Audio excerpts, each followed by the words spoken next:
NEET coaching సెంటర్లలో top 1 గా ఉంది శ్రీ ఆద్య మెడికల్ అకాడమీ. అడ్మిషన్స్ జరుగుతున్నవి, సంప్రదించండి.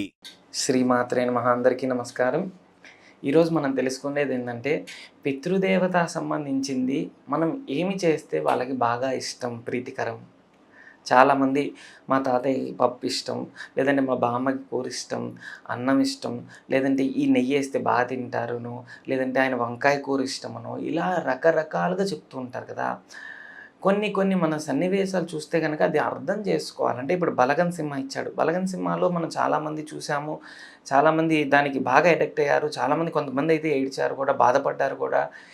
ఎక్కువగా దీనికి మనకు కావాల్సింది ఏంటిది అసలు, అంటే ఎందుకు అలా జరిగింది అంటే, మెయిన్గా ఒక పితృదేవత సంబంధించింది ప్రీతికరం ఏంటిది అంటే, ఆయనకు కూర ఇష్టమా, పప్పు ఇష్టమా, 10 సార్లు అన్నాలు పెట్టామా, భోజనాలు పెట్టామా, ఇవన్నీ చూడరు పితృదేవతలు. ఎంత ఆర్తితో, ఎంత ప్రేమతో పలకరిస్తాము అనేదే చూస్తామన్నమాట. అందుకే మనం కనుక ప్రేమగా కనుక ఏదైనా 10 మంది కూడుకొని ఒకరు పెడితే సరిపోదు వాళ్ళకి. పితృదేవత అంటే ఏంటిది, వాళ్ళకి కావాల్సింది ఏంటంటే అందరూ కలిసి ఉండటమే కావాలి. అందరు కలిసుండి ఆర్తితో, ప్రేమతో పలకరిస్తే వాళ్ళకి ప్రీతికరం.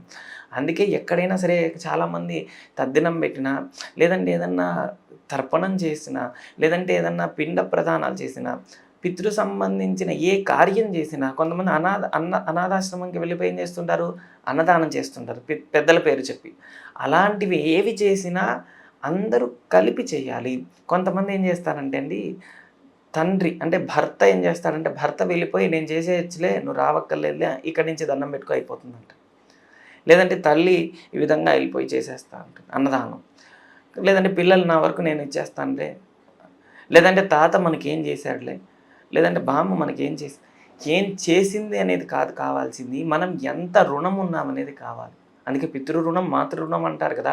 అలానే పితృదోషం మాతృదోషాలు ఎలా వస్తాయంటే, ఒకరికొకరు సఖ్యత లేకుండా మనం ఏ దానం చేసినా ఫలితం ఉండదు. కనుక కుటుంబంలో అందరూ కలిసి కట్టుకొని పని చేయండి, అంటే దానం చేయండి, లేదంటే దానికి సంబంధించింది పితృదేవత సంబంధించిన ఆరాధన చేస్తే అన్నింటిలో విజయం సాధించవచ్చు, అన్నింటిలో కూడా లాభాలు చేకూరుతాయి. పితృదేవత అనుగ్రహం ఉందంటే సంతానం, వివాహం, ఆరోగ్యం, ఐశ్వర్యం, ధనం, ఇలాంటివన్నిటికీ లోటు లేకుండా పితృదేవతలే మనల్ని అనుగ్రహిస్తారన్నమాట.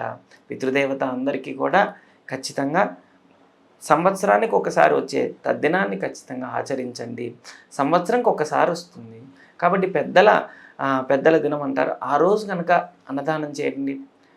తప్పేం చేయట్లేదు, మనం చెడేం చేయట్లేదు, అన్నదానం చేస్తున్నాం, 10 మందికి సహాయం చేస్తున్నాం, లేని వాడికి అన్నం పెడుతున్నాం. ఆ రోజు ఒక్కరోజే చేయాలంటే ఆ రోజు ఒక్కరోజని కాదు, ఎప్పుడు ఏది చేయాలనుకున్నా అందరు అనుకొని కుటుంబంలో ప్రతి ఒక్కరూ ఇష్టంతో ప్రేమగా అందరు కలిసి చేస్తే సక్సెస్. కొంతమంది ఏం చేస్తారంటే, అత్తగారు కదా నాకెందుకు, నాకేం అవసరం లేదు, నువ్వే చేసుకో అని చెప్పి భర్తను పంపించేస్తారు. లేదంటే భర్త మా అత్తగారిది కదా నాకేం సంబంధం. పితృదోషం అనేది పితృ సంబంధించిన అందరు కలిసి చేస్తేనే దోషం పోతుంది. అందరు ఇష్టంగా చేస్తేనే వాళ్ళకు కూడా కావాలి. అది ఆ సినిమాలో ఆ మీనింగ్ ఏంటంటే, అందరు కలిసి చేయండి, అందరూ కలిసి ఉంటేనే వాళ్ళకి ఇష్టం. కనుక ఈ విధంగా చేయండి, అందరు సక్సెస్ సాధించవచ్చు. ఓం శ్రీ దత్తాయ నమః, శ్రీ దత్తాత్రేయాయ నమః.